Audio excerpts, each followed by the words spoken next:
Yeah, if you have a really important point to make, you can just look at the camera. Hey guys, welcome to episode 58 of the 1023 Diesel Shop Talk podcast. Today we're here with Joe Prather of Performance Transmission Products. So hard to say that every time. It's kind of long, that's why I say PDP. Yeah. We just finished up a really cool weekend where Joe was hosting via Robert at our shop a Ford transmission building class, and we had guys up from Florida and was it Florida, Texas?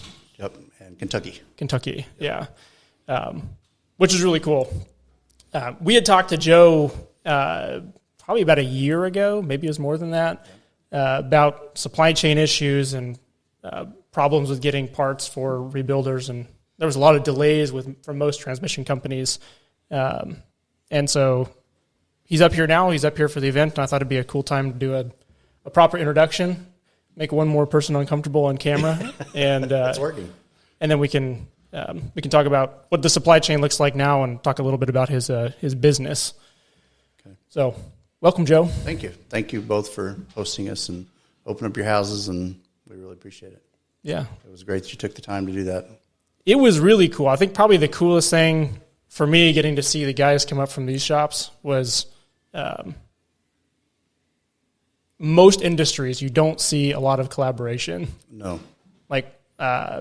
And I'd say even in like automotive, a lot of shops, they don't want to work together. Right. They see even people across the country as competition. And that really isn't the case at all. No, and there's millions of cars on the road. There's plenty of work for all of us, So yeah. It's so much easier when you help each other. You set a goal, you set a certain price. It would work better industry wide if we'd actually help each other. Set a labor rate that worked the best, set a parts, this is what we put into every vehicle. It would just make it easier for everyone. Yep. Instead of trying to compete and lowball each other or just push people out of the industry. When I started, no one would help you with anything. There was no internet, there was no place to search or anything like that. You learn by screwing it up. So yeah. You learn the hard way, the school of hard knocks. Yeah, we've talked about that. I like learning the wrong way too. So, so I would like, if we can cover just like your history in automotive. Okay. I know that in the past you built transmissions for a long time. You ran your own shop building transmissions, and now you just sell parts and individually make it easier for like smaller shops to be able to get into building and always have the parts they need. So that's kind of the goal. Yeah. So what did your early history in transmissions look like? I actually started out. I took a diesel course in our technology center and realized real quick that I was too small for big diesel trucks. So we got on the job training right out of high school, and I was able to go to work for a performance shop. And one day he actually had a buddy's transmission in there, and I pulled out a manual and started messing with it and found out the problem. And there were only one of three issues that could do it, so I fixed all three and put it back in, and it worked. And that was kind of fun. And then my dad had the opportunity that he had an issue with a vehicle, and it just kind of took off from there. And I built transmissions for, I think it was about 25 years I've been in the industry. So really kind of got tired, kind of got burnt out on it, and had the opportunity to basically, I guess you'd call it, build kits, for certain transmissions, really for diesels more than anything, for a company. That's actually where we got introduced to David and his family. And it really didn't work out, but because of David and his family, and they're such great people, they kind of opened a door for us and really allowed us to sell their product when we shouldn't have even been able to. So really, you could give them all the credit for this. And it kind of took off from there. I would watch, late at night, watch these guys that you could tell that, maybe they've only specialized in one transmission or built a couple. Right. And I would try to go in there and kind of encourage them, ask them, if they needed any help with anything. And it, real quick, you could kind of see a niche that, needed to be filled. So I started doing more of that and, less of the, I guess, internet do-it-yourself kind of deal. And really started to pour time in with these shops and stuff like that. Just kept looking for guys, and that's really kind of what we took off. I love to help people. That's kind of my gift. God gave me a servant heart, and I just love to do it. I love to help people. I love to see, even I might not be a part of it, but to see somebody's shop grow, and you started and watching them when they were small, it's amazing. I've watched Brett grow his shop, just phenomenal, and Robert, you guys are just amazing. And just even be there for part of that, it's just pretty cool. So yeah, that's kind of the roundabout way of saying it, but yeah.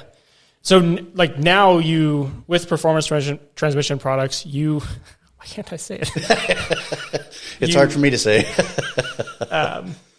You just focus on helping shops that either do build transmissions, source the parts, or shops that are interested in learning how to build transmissions and service like their local areas. Yep, that's really what our focus is. I know we have a website and it's really open to the public, but I really don't push that at all. I really only want to focus on shops. Yeah. So we have around 40 to 60. I kind of trimmed them up a little bit.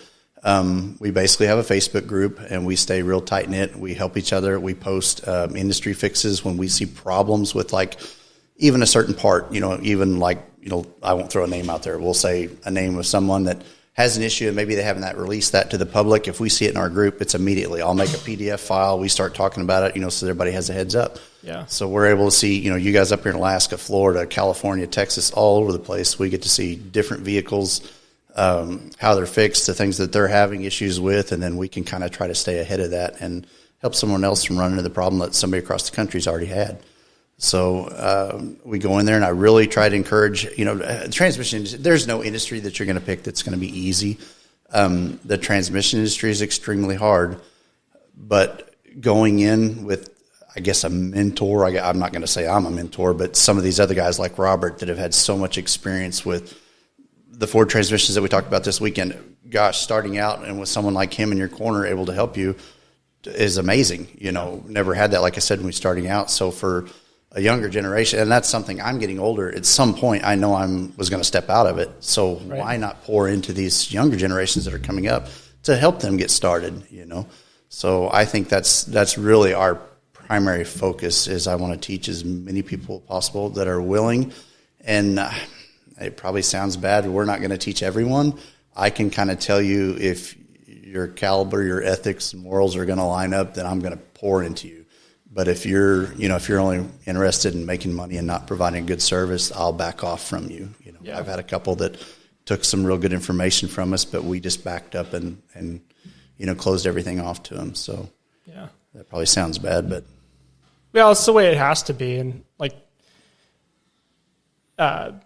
if you're trying to bring up a segment of an industry like this to do the best that they can, if that's getting prices correct so that your shop is sustainable, if that's doing good enough work and offering a good enough warranty and making sure you can source the right parts, and it has to be done right from the get-go. Yeah. And it's not worth muddying the waters with terrible influence. Absolutely. So, and I've made mistakes across the board. It's not just business and everything. So I can help them and tell them not what to do in several different areas. Or if you continue down this path, you're going to struggle. Yeah. If you'll change or implement a couple of procedures, your life will change. You'll have more of a life, and that's my biggest thing with it. It may sound funny, but usually the first time we start one of the workshops, I always talk about the most important part is their family time. Of course, God more important than anything, but family time. And if you're not charging enough, if you're busting your butt and working 12 hours a day, you have no family life. And your marriages, your relationships, your kids, all that's going to suffer. So that has to be put into context, and you have to find some kind of balance. Yeah. And you will work long hours when you first get started, but at some point you need to make that transition where you stop and you spend time with family. Because at the end of the day, if you don't have that, you've wasted your time. Yeah. And that's something that I think, I guess one of the goals that we've always had with this podcast, because we present it, there are certainly some shop owners that watch it, but it's mostly somebody who would just be buying a transmission or buying injectors or whatever. And we've always kind of tried to bridge that divide that there is, there's a lot of distrust in shops of every kind, and especially with transmissions, it seems like it's probably one of the worst, and probably for good reason. Yeah, it's a black box nobody can see, and you're just you trust the guy that's telling you. That's really all it is. Yeah. So, yeah, and I think if it becomes pretty obvious if somebody has the right moral standing or the right ethics in business, and if I'd say that's a whole nother point too, but having the ability and having the competence to do well with anything in automotive, but specifically in transmissions like this, you also have to say that, right? You have to tell people who you are and then back it up with what you do. Absolutely. Yeah. And your work speaks volumes. Yeah. Yeah. You can present something. It's like our government. They say and say and say, but they never back it up with anything. When you present your product, you need to back it up. Yeah. That's what I was telling the guys. We used to have a reputation of being high, and I'm like, I would take that all day long. I would take being high priced but having a good quality product over someone that was, I had to have it back in there 4 or 5 times. It took too long or something like that. So yeah. Pick the high road, I guess, if you're going to go down one. Yeah, it was really cool seeing a group of guys that, even David and you or whatever, that working together on something and sharing ideas, where it's like, all of you, Robert and Brett and Adam and David and everybody, you guys all have anywhere from some concept or a really good idea of transmissions.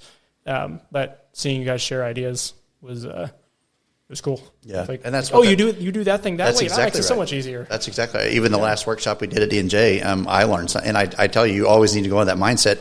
You can always learn something from someone else, and I try to always be open to that, because I by any means don't know everything by far, and I love to see the way somebody puts something together, the way just they do certain things. I learned something. It was awesome. Yeah. So, and then I'll hopefully implement that next time, be able to show someone else that I learned this from him, and now I'm going to share it with you. So, yeah, that's what's nice about having that Facebook group.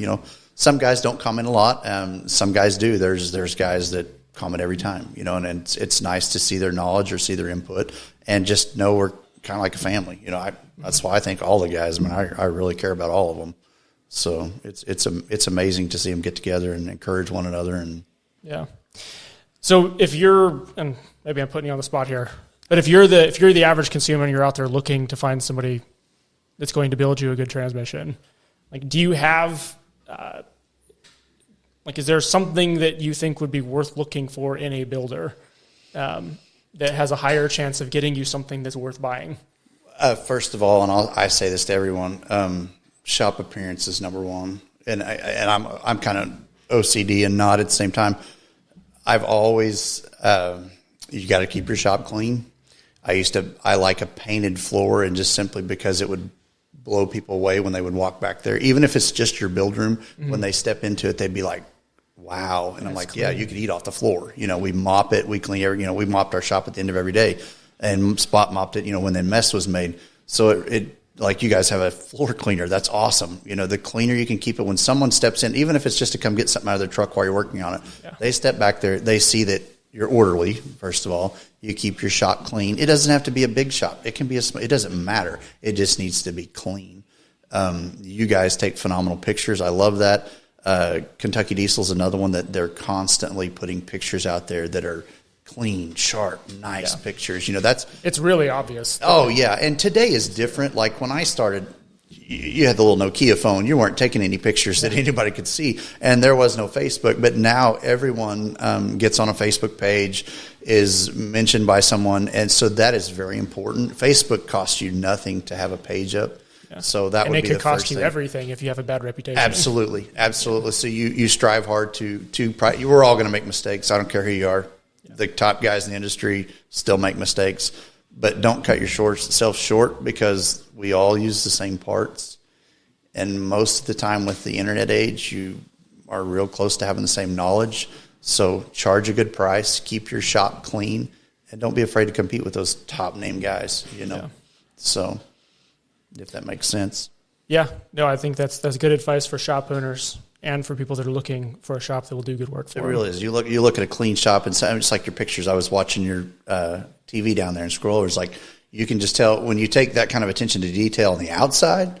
Imagine what you're doing on the inside. It's the same kind of deal. I've seen name brand transmissions get dropped off at shops, and I could see that they painted over the rocks and dirt on them. Yeah. Well, it's because they pump them out so fast. They don't have time to clean them, So it makes a difference when you get in there and you clean that product, and you're measuring, miking everything, making sure it's top notch. I was OCD when I'd set up a clutch pack.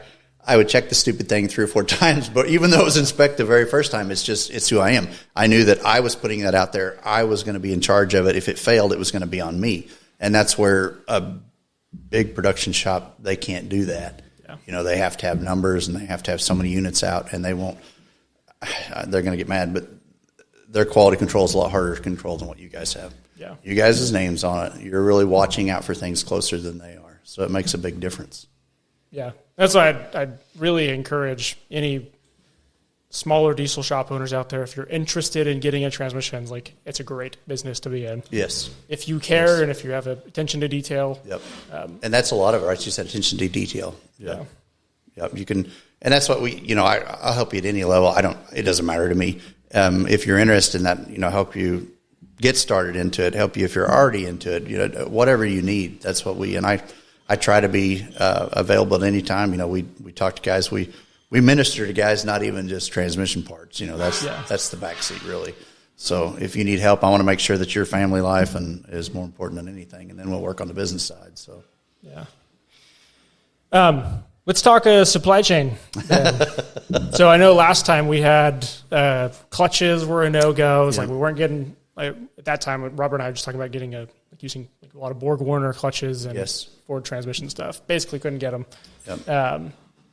I think David at D&J Components was saying that they were having a hard time getting the raw material to build their channel plates. Yep. Has anything changed, or are things getting better? I can't really say, and Robert will probably back me up. I really can't say it's getting better. I don't think it's. I'll put my foot in my mouth. I guess it's probably a little bit better, because there were some times that were just months out and you didn't see any hope at all. What's really neat is guys have adapted. It seems like we've sourced stuff, or we've found individual shops to make stuff. We personally had some pressure plates made. We were having trouble keeping up, and the other place just couldn't keep up. So we actually went out and had a place make pressure plates out of better material. Well, that's awesome, because now there's always several hundred in stock each time, where it was you'd get 10 or 15 here or there, or you'd buy 100 and only 20 show up, and then I would go out and actually machine the rest. So there's some things that we have adapted as Americans. I think we kind of learned to do that. A little bit of hardship is good for innovation. It truly is, and that is the deal. It's opened up the door for different machine shops that maybe wouldn't have touched something. Now they're like, we can make money here. So there's a lot of guys that have stepped up in the industry and done that, or outside the industry and helped our industry. So I can't say this has gotten better. It hasn't gotten worse. It's kind of a stalemate. It's kind of weird.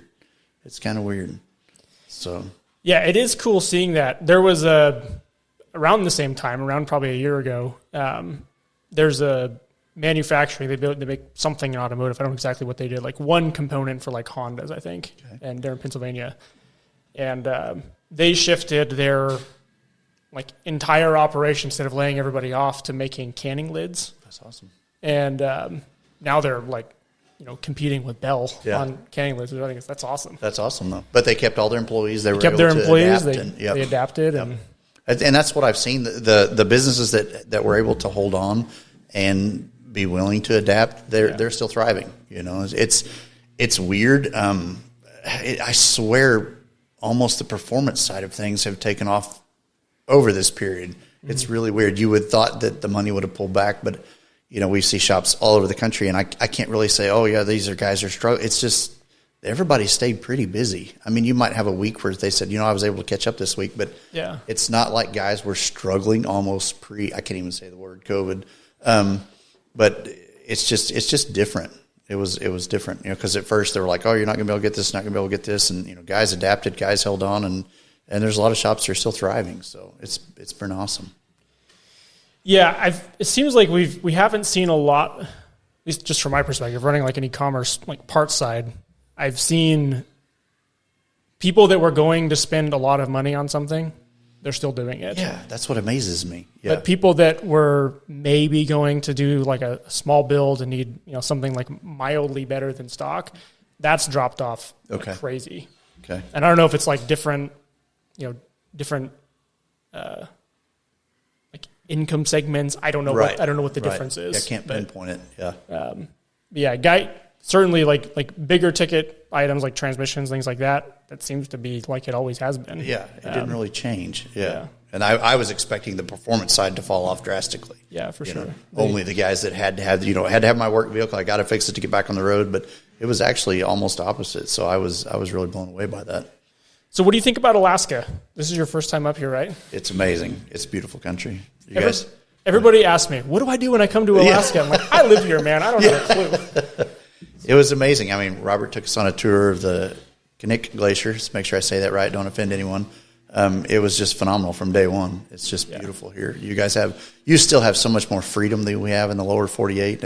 That part right there is real tempting just to move up here just because of that. Yeah. So, but then we got up to the Hatcher Pass, I think it was, and the cold reminded me why I don't live here. And this is the warmest time. Yeah.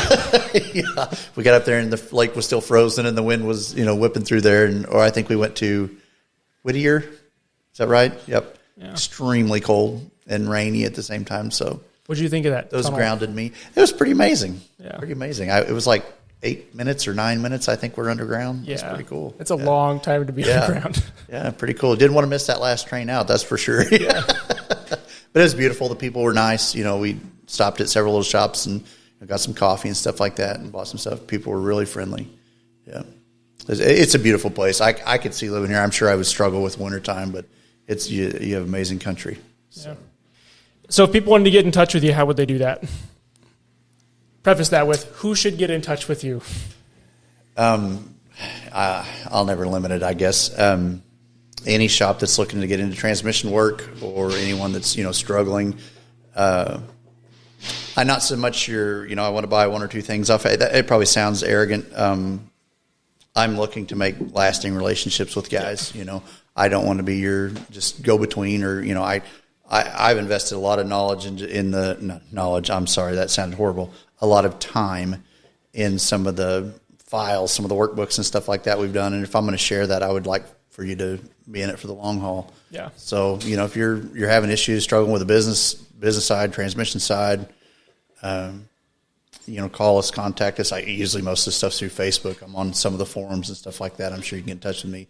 You can find us on our website. You can message me through there, but, only people like Robert and you guys have my phone number, so I don't give that out just yet. But and I give you the wrong phone number. Yeah, he tells me how much he wants me to get in contact with him. Yeah. But no, I don't want to sound. I don't ever want to sound like a know-it-all or anything like that. And I love to help people, but I really, I guess, want there to be some effort put back on their side too. Yeah. So if that doesn't sound too bad. Yeah. Awesome. Well, I appreciate you sitting down. Every time we do this, I know it makes everybody nervous, yes, but, including me. Extremely. But I think it's cool to be able to have these conversations. It is, and it's neat. If it was able to help one person, it would be worth it. And that's why I like listening to them because you guys share knowledge and what's going on, and I like that. I like to see what's going on in your shop. I like to see what's working, and really, if you could keep doing that, I mean, it's probably helping people. You'll never probably know who it helps, but if it helps one person, it's really worth it. Just.